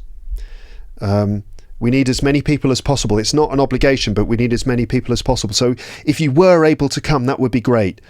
Another example, can you come to a meeting tomorrow? And the person says, maybe. What time would it be? And the person says would, because they're operating in the hypothetical area, right? What time would it be? I would have to leave early. Meaning, if I came, I would have to leave early. If I say I will have to leave early, it makes it sound like I'm coming to the meeting. Well, I would have to leave early. It makes it sound a little bit less like I've decided to come, because it's hypothetical with would. Another example in a negotiation maybe. So if we offered you a discount, perhaps, would that help? Instead of, if we offer you a discount, will that help? Which sounds more fixed, more certain, more like it's a real offer. Whereas we're just exploring ideas here. If we offered you a discount, would that help? It's less firm. It's because it's more hypothetical. Qualifiers for adjectives, right, to make our statements slightly less strong. For example, somewhat, rather, quite, slightly. For example, the results are somewhat surprising. Instead of saying the results are surprising, the results are rather surprising, quite surprising, slightly surprising, somewhat surprising. We were slightly disappointed with the service, to be honest. Instead of, so what did you think of the hotel? We were disappointed with the service. Sounds very direct. And we were slightly disappointed with the service, to be honest. Makes you sound a bit less rude, while still saying essentially the same thing. Adverbs of frequency, like often, usually, sometimes. Like, he usually arrives on time, or British people can sometimes sound a little bit vague in the way they communicate, especially when they're being polite. Which is another way of saying British people sound vague. British people are vague. When I say vague, I mean not clear, which is a complaint that people have about the Brits sometimes in their communication. It's like, what do you really think? Be clear, be specific. British people are vague. British people are so vague, which makes you sound really angry and possibly a little bit racist. It's more reasonable to say British people can sometimes sound a little bit vague in the way they communicate, especially when they're being polite.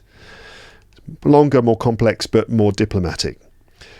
Phrases like, I think, I believe, it seems, it appears, in my opinion. For example, I think we should consider other options. It seems that our room has not been cleaned. Excuse me, room service. Yes, how can I help you? It seems that our room has not been cleaned. Would it be possible for someone to come up and clean it? Softening expressions like kind of, sort of, maybe, perhaps. It's kind of difficult to explain. Yes, is the example. And then, right, so I want more examples of hedging language, okay, in action. And this should also be a little bit of fun too. So here are some examples of hedging. Let's see some real examples of this kind of thing. So let's just imagine that there's a bank robbery happening. So the big bank in the centre of town is under attack, and robbers, like in some sort of action movie, like some Hollywood action movie, guys with masks and big guns and bags have entered the bank, and they're trying to steal all the money, and they've taken loads of people hostage. So there's staff from the bank, and there are also customers in the bank, and they're all like being held hostage. It's really hot. Everyone's stressed out. The bank robbers are kind of very tense. They've got their guns. All the hostages are like sitting down on the floor, and the bank robbers just want their money and they want to be able to escape from the bank. The bank is now surrounded by police. So hostages have been taken. The police have sent in their negotiator. Could be played by like a Hollywood actor. Who would be the negotiator? Who would it be? I don't know.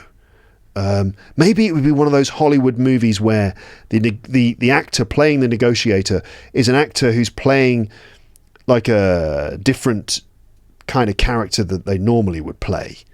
Like,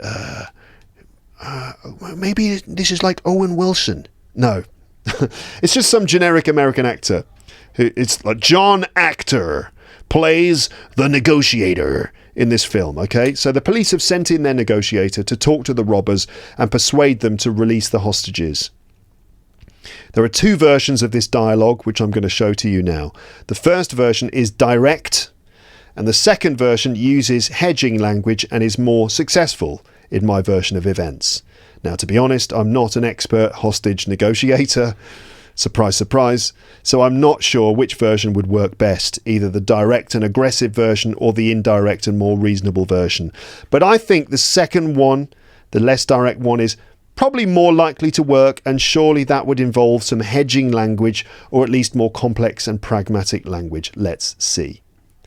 Okay, so with these dialogues, I'm trying to show you examples of hedging language in practice and how this can have an impact on communication. So dialogue 1.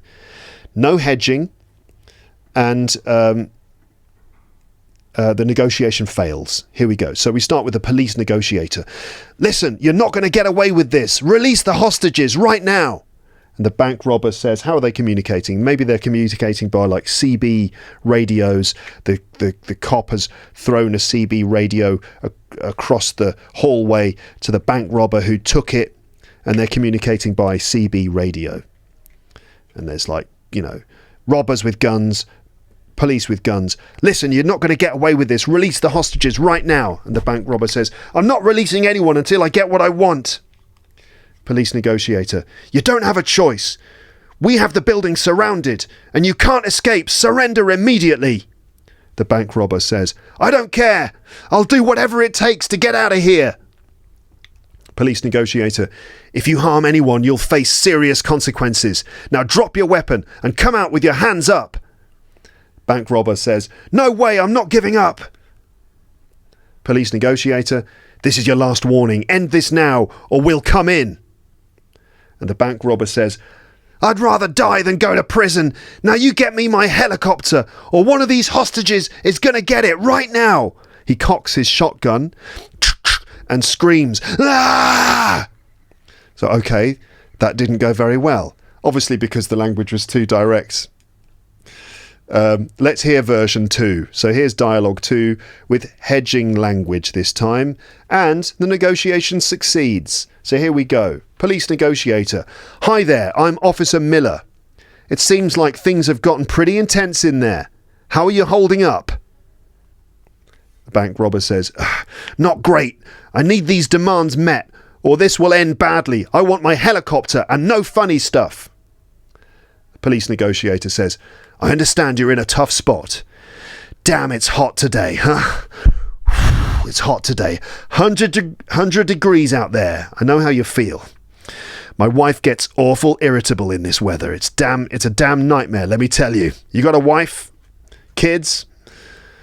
Sometimes I think about robbing a bank and taking a bunch of hostages myself, especially when I don't get my coffee in the morning." I know how you're feeling. How you're feeling, bank robber. Listen, we're all feeling the heat. Maybe we can talk about what you need and see if we can find a way to help you out. Meanwhile, there are snipers setting up on the opposite rooftop. Reinforcements are arriving. The bank robber says, "Look, I want a safe exit and no police following me. And I want a coffee." The police negotiator says, "Okay, that sounds reasonable from your perspective. What kind of coffee?" The bank robber says, "Look, I want a double choco mocha." Let me say that again. It's all right, we're still listening. Don't worry. Just take a breather. "Okay, cop. I want a double choco mocha frappuccino with whipped cream on top." Police negotiator says, "Sure thing. Venti, Grande or Trenta?" The bank robber says, "What? What the hell? Sorry, small, medium or large?" "Large! Right, you got it." Shouting down to another officer, "Steve! Hey, Steve, listen. I want a double choco mocha frappuccino up here, now! Trenta! Trenta! I said Trenta! What? Nobody actually uses those names for different sizes of coffee? Okay, sorry. Large! Okay, and whipped cream on the top. Whipped cream! Name? Hey, sorry, what's your name? I'm not going to fall for that trick, cop. I'm not going to give you my name. Now, where's my damn coffee? Sorry, shouting down to Steve. Just put bank robber, okay? Talking to the robber again. "Look, let's just be cool here now, okay? Your double choco-mocha coffee frappuccino is on its way. And I didn't forget the whipped cream. Now, let's just take it easy, okay? Now, we might be able to work something out, but I need to ensure that everyone's safe first, okay? Now, how about releasing a few hostages as a sign of good faith? A little quid pro quo here. What do you say? We give you coffee, you give us hostages." The bank robber says, "I don't know, cop. What guarantees do I have?" The police negotiator says, "Look, call me Brian. I understand your concern. Perhaps if you release 1 or 2 hostages, it would show us you're serious, and then we can discuss the next steps more comfortably. How does that sound?" The bank robber says, "Okay, cop. Maybe I can let a couple go, but you better keep your word." The negotiator says, "That's a good start. Now, we appreciate your cooperation. Now, let's keep talking here, and we'll do our best to meet your needs while ensuring everyone stays safe. Your coffee's nearly here. I like those frappuccinos too. Yes. Yum, yum, yum. I can't have the whipped cream, though. I've got to watch my cholesterol, you know what I mean?" And the bank robber says, "Yeah, I know what you mean. All right, cop, listen. I'll release 2 hostages now. How about that?" The police negotiator says, "Thank you. This is a positive step. Let's keep this dialogue going. We'll work towards a peaceful resolution together." The bank robber goes, "All right, Brian. You're not so bad. I don't know. What should we talk about? You watching the game this evening?" Suddenly, RoboCop, from the well-known movie and game franchise RoboCop, bursts through the wall, grabs the bank robber and throws him out of the window. Success! The more diplomatic approach gave RoboCop enough time to enter the next door building, climb the stairs, and locate the robber with his infrared sensors. Justice is restored to Detroit City. Okay, that was a silly ending, but the idea was that the more diplomatic approach from the police negotiator ended in a more amicable and successful negotiation. And then RoboCop came in, smashed through the wall, and threw him out of the window. Here's another example of hedging language in action. Now let's look at a more conversational situation now, with someone asking lots of questions first in a direct way and then in an indirect way. Okay, so here a hostage, in this situation, a hostage is making small talk with one of the bank robbers while the police negotiation is going on in another room. Okay, so this is still in the bank robbery situation. In another room, hostages are there. There's a bank robber with a gun who's trying to, he's making sure the hostages don't try and escape. He's holding them hostage. Yeah. Meanwhile, the police negotiation is going on with the leader of the bank robbers over there.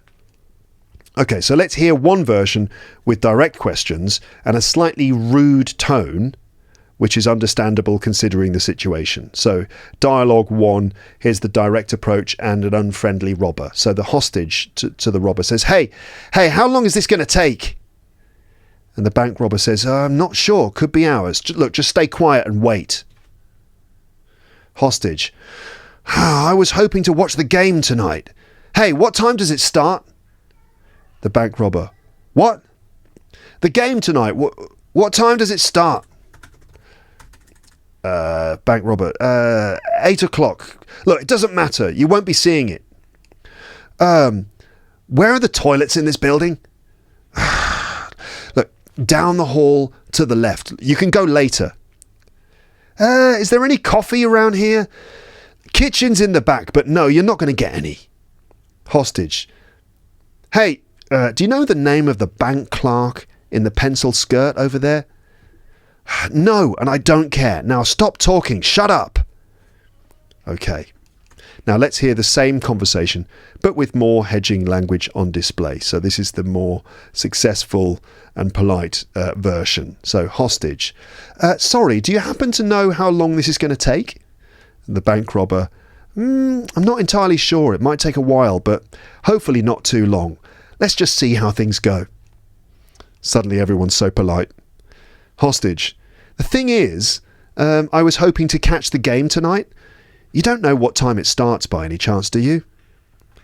What, the game? I think it starts around 8. We might be able to see it if we're lucky, but let's see.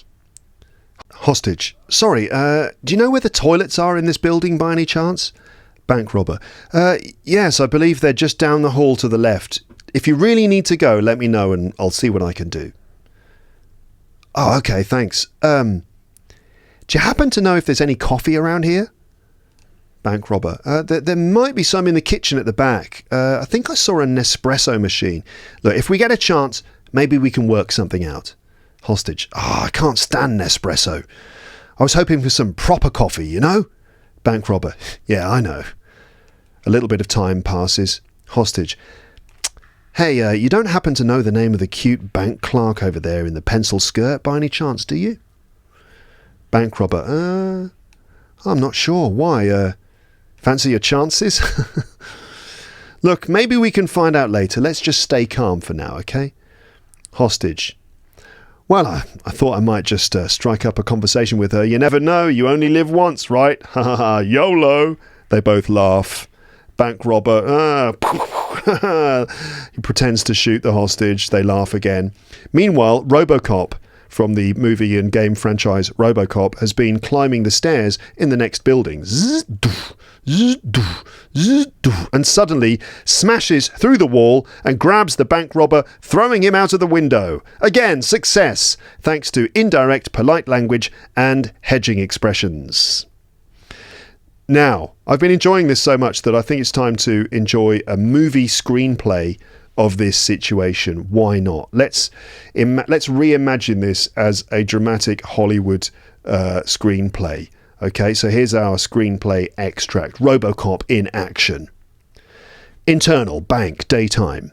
The atmosphere inside the bank is tense. Hostages sit huddled together, glancing nervously at the bank robbers. The lead robber, holding a gun, paces back and forth. He's walking up and down. Hostage 1, whispering to Hostage 2.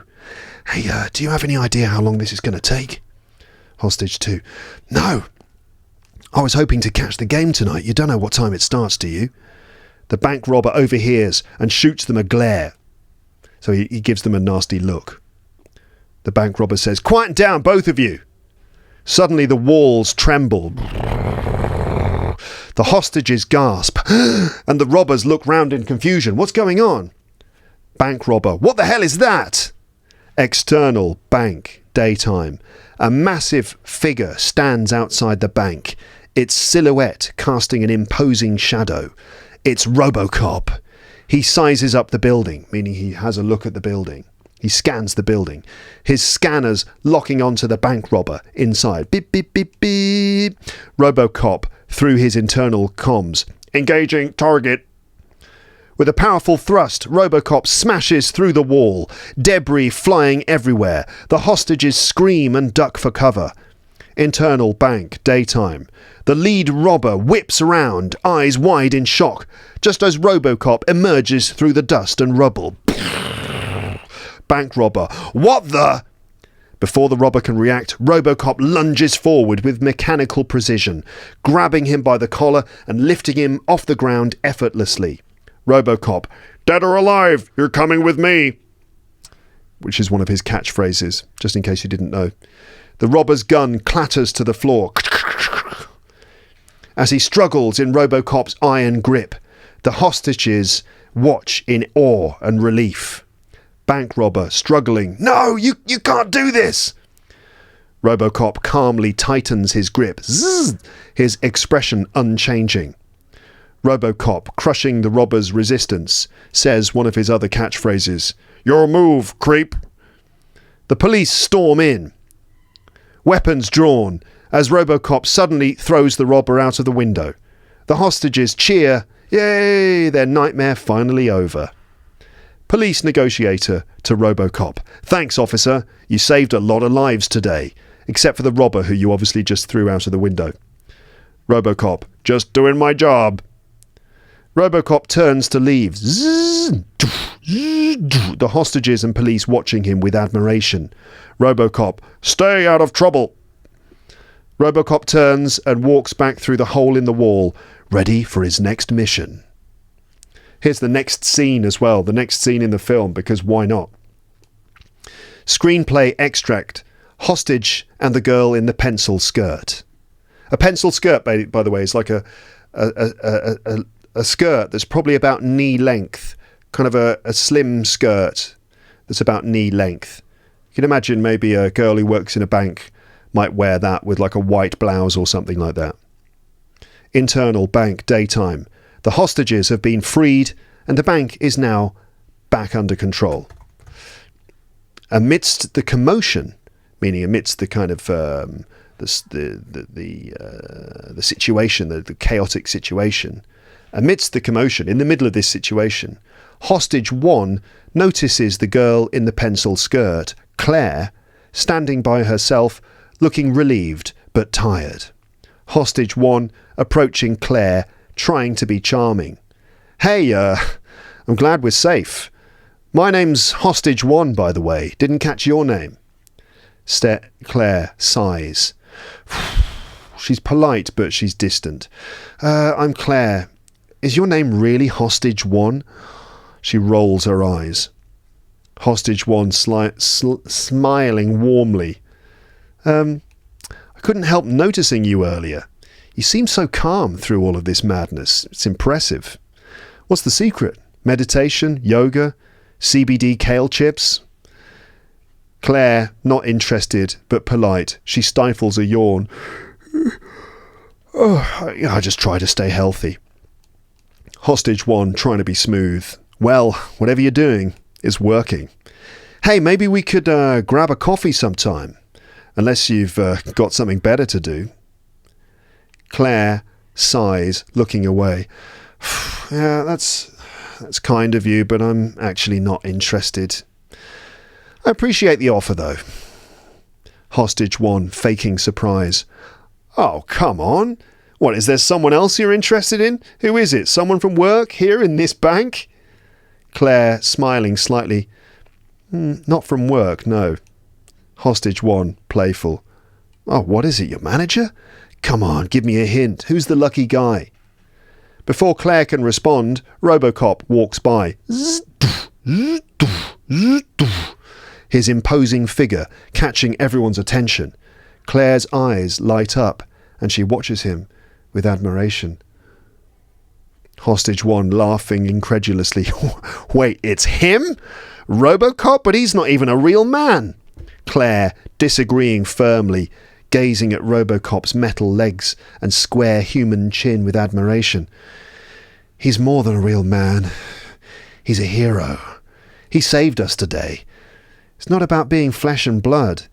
It's about what he stands for. Hostage 1 chuckling, shaking his head. Well, I guess I can't compete with that. Claire smiling gently. Look, it's not about competing. It's just he represents something greater. Robocop, overhearing, turning to Claire. Ma'am, are you okay? Claire, blushing slightly, nodding. Oh, yes, I'm fine, thank you. Robocop, nodding, then addressing both. Stay out of trouble. Robocop walks away, leaving Claire with a look of admiration in her eyes. Hostage 1 shrugs, accepting defeat with a good-natured smile. Hostage 1 says, well, all right, take care, Claire. Stay out of trouble, right? Claire, sarcastically, yeah, sure. Okay, have a good day. Bye-bye now. See ya. Wouldn't want to be ya. Don't forget to close the door on your way out. Loser. Turning to a colleague. Hey, you don't happen to have his number, do you? Colleague 1. What? Hostage 1? That creep? Claire. No. Robocop. He's kind of cute. Oh, really? I never knew you had a thing for cyborgs. His number? Well, come on, dummy. It's obviously 911. They both laugh. Well, why don't you call him up? Say it's an emergency. They both laugh a little bit too much. The end. Okay, well, that was the Hollywood screenplay version of The Power of Hedging Language featuring Robocop. Yes. Okay, look, we're nearly finished, but I did say earlier on that I would say a few more things, right, about some recent stuff like the Rick Thompson report. So a few episodes ago. So back to serious things again, ladies and gents. All right, how are you doing? Let me just take a little water break. Little mouthful of water to keep myself hydrated here. Okay, so let me just say some final things here. So a few episodes ago, it was the Rick Thompson report, conversation with my dad just before the UK's general election. And a few people sort of commented, suggesting that they'd quite like to hear my dad talk about the results. Well, there won't be a post-election episode. Right, there isn't going to be another Rick Thompson report where we talk about the election results, mainly because there's really not that much to say. My dad was right in his predictions. So there's not much more to add, really. Also, he's retired now, remember, and he's still quite busy anyway. So it's not like I can get him on the podcast all the time, I don't want to ask too much of him. But in any case, here's a brief overview of the election results, if you're interested. So Labour, led by Keir Starmer, achieved a landslide victory in the 2024 UK general election, securing 412 seats, an increase of 214. That is huge, right? That's really significant. It's almost as big as when Tony Blair won a landslide victory in 1997. Just to be clear, there are 650 seats in the House of Commons, representing 650 constituencies around the whole country. The Conservatives, who were previously in government, that's the party of David Cameron, Theresa May, Boris Johnson, and so on, and latterly Rishi Sunak, the Conservatives suffered a major defeat, dropping to 121 seats. That was a loss of 252. So not only did Labour gain 214, the Conservatives lost 252 seats. Wow, they absolutely got pounded. The Liberal Democrats, which is probably the third most popular party in the country, they are a centrist party. The Liberal Democrats gained 64 seats, reaching a total of 72. Other notable results include the SNP, the Scottish National Party, with 9 seats. Not that many, to be honest. They kind of lost support because of some scandals, basically, in Scotland with the Scottish National Party, which allowed Labour to gain more seats in Scotland. Reform UK, that's the right-wing party associated with Nigel Farage, and they got 5 seats, which actually it makes it seem that Reform don't have as much support as they actually do. Because of the voting system in the UK, actually Reform got a lot more votes than it seems, but they got 5 seats.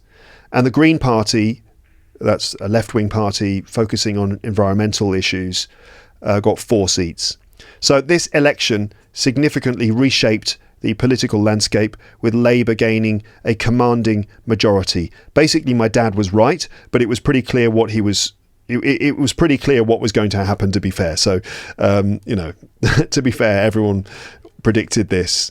But, just shows my dad sort of keeps up with all the commentary and stuff about politics. So this was a significant shift in British politics.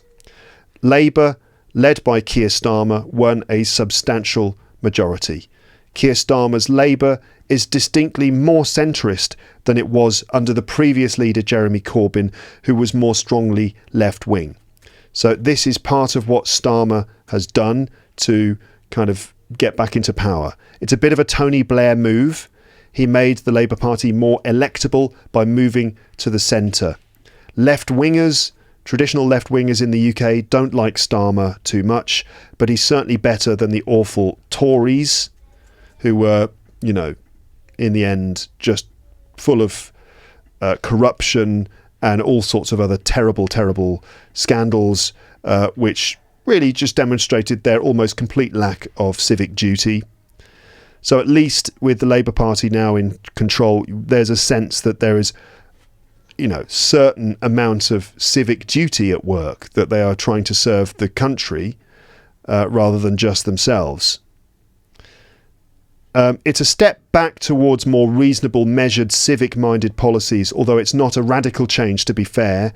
I mean, that would be a radical change would be a shift all the way through to more socialist ideas on the sort of far left of the Labour Party. This is more centrist, centre-left politics. As much as this was a Labour win, it was a Tory loss, a Conservative loss. The results reflect a deep-rooted dissatisfaction with the Conservative Party and Rishi Sunak's leadership. While Labour's victory is partly due to anti-Tory sentiment, it also signals a broader liberal centre-ground moderation. So a challenging time for Labour ahead. Labour and Keir Starmer face several challenges despite their election victory. The large majority covers diverse constituencies with competing interests, making it hard to satisfy all demands, right? So there's a variety of, people voted for Labour, but to an extent they voted against the Conservatives. And so there's a wide variety of interests from the people who voted Labour. So it's going to be hard to make everyone happy. I could go on with this. I could go on, but I won't. I'm going to leave it there. I could also mention the chaos in French politics at the moment. But there isn't time. Also, I wanted to mention Trump getting shot in the ear and Biden stepping down. You must have seen the assassination attempt on Donald Trump. I mean, it's just crazy. Here's a summary of what happened. On July the 13th, 2024, former President Trump was the target of an assassination attempt during a campaign rally near Butler, Pennsylvania. And this is going to be one of those moments that goes down in history as a significant shift. It's like one of those symbolic moments, I think. The attacker, 20-year-old Thomas Matthew Crooks, opened fire with an AR-15 style rifle from a rooftop approximately 400 feet from the stage. Trump was shot in the right ear. So you can see that just as the shot was taken, Trump turned his head. It's just a complete coincidence. He turned his head at that moment. If he hadn't turned his head, he definitely would have been shot in the head. But he turned his head just at the last second, and the bullet clipped his ear. And Trump survived with a minor injury. However, the attack resulted in the death of one rally attendee, which is very sad, and critically injured two others before Crooks was killed by Secret Service snipers. So that's from Wikipedia and from AM New York. Those are the sources. Following the incident, Trump was taken to a hospital and released in stable condition a few hours later. He quickly resumed his campaign activities, making a public appearance at the Republican National Convention in Milwaukee 2 days later, where he spoke about unity and resilience. The motive behind the attack remains unclear. The FBI is investigating Crooks' background, including his social media and personal history, but has found no clear political motives or affiliations. So we still don't know why exactly it happened. President Joe Biden and other leaders condemned the violence, calling for calm and urging the public to avoid speculation about the shooter's motives while the investigation is ongoing. So this was a horrible moment, of course. Now, I'm not a fan of Trump, but obviously there's no excuse for murder, right? So it must have been awful, like all the shootings that happen in the USA. I mean, to have been there, I can't imagine the sense of fear and panic that would grip the crowd in a moment like that. Trump, perhaps foolishly, and I say that because it's obviously very dangerous to stand up in the middle of an assassination attempt, but Trump managed to get back to his feet and he gestured to the crowd, right? He put his fist up and he had blood on his face with his fist up in the air, and a photo was taken by a photographer. The photo, which you've probably seen, is one of those instantly iconic pictures. Trump stands surrounded by security guards, a streak of blood across his face, with his fist raised defiantly, an American flag in the background against a blue sky backdrop. So, I mean, it's just unbelievable, isn't it, really? Just insane. Like, how did he... First of all, obviously, it's a terrible moment, and he was lucky to only be injured a little bit. But also, how did he manage to get a cool-looking injury? I mean, it was one of those cool-looking injuries that happens to Hollywood movie stars in movies. Like, when Bruce Willis gets shot or when he gets covered in blood, he always manages to look cool. Or when the heroes in a Jurassic Park film kind of get injured, the blood on their face is like in places where it makes them look cool. It's like these scratches or marks on their face that kind of make them look really cool. He got one of those cool looking injuries. That normally only happens in films, and this is bound to be great publicity for him. I think in so many people's minds now, he's probably an all-American hero because he got grazed by a bullet. I mean, American voters will no doubt see him as an awesome hero who got grazed by a bullet. And Americans love that, don't they? Every American film, the hero gets grazed by a bullet. Every Bruce Willis film ever, he gets shot in the arm and it makes virtually no difference, right? There's always a cool injury. The hero gets shot in the arm. It makes no difference to them. It just makes them cooler. Except when maybe the bad guy punches them in the bullet wound. It just makes him more of an all-American hero, the righteous underdog hero. And I think some of the more evangelical fans of Trump now think he's invincible. It's like Jesus stepped in and stopped the bullet, that kind of thing. In Joe Biden news, Joe Biden was terrible in the televised presidential debate, which also is good for Trump. Biden showed clear signs of mental deterioration, unfortunately, and he should probably step down. In fact, he has stepped down. He stepped down, meaning he's resigned. In terms of his candidature for the presidential election. And is it Kamala Harris who's stepped up and is now the presidential candidate? It's a very complicated, tricky time in American politics. But so he made Biden made a series of clear gaffes, like mistakes in his speeches and in the presidential debate. He stumbled over his words, he looked confused, he got various key facts and figures wrong before correcting himself. In another event, he introduced President Zelensky as President Putin, which is just a terrible gaffe. He referred to his vice president as Vice President Trump. He said that they'd killed Medicare, which is like the national healthcare system. He actually meant that they'd killed COVID. He said that the Democrats had created 1,000 million jobs when there are only 300 million US citizens, and other things. So the whole thing's a shit show and is playing into the hands of Donald Trump. I think that's enough politics. I talked about it there just because the US election is hugely important in global affairs, because a Trump presidency would definitely have significant knock-on effects in events in other parts of the world, because of the approach he would take to foreign policy with things like support for Ukraine and so on. So it's, obviously it's kind of a critical thing for the whole world. But yes, that's enough politics for now. Let's move on. We're in the last closing minutes of the episode. Euro 2024 and England. Some people maybe expected me to talk about England and Euro 2024 because England got to the final. They were beaten by Spain, who were, definitely the better team. I talked about this. I talked about it at length on the Footglish podcast. I was on the Footglish podcast twice, one before the beginning of the tournament and one at the end, talking about England at the beginning and talking about England at the end. And I talked about all of the things I thought, all my thoughts and feelings and, bits of analysis about England's performance and all that stuff. So you can check out the Footglish podcast, which is run by Zdenek from Zdenek's English podcast. He's doing a podcast all about learning English with football. So if you're a football fan, check it out. You'll find a link in the description.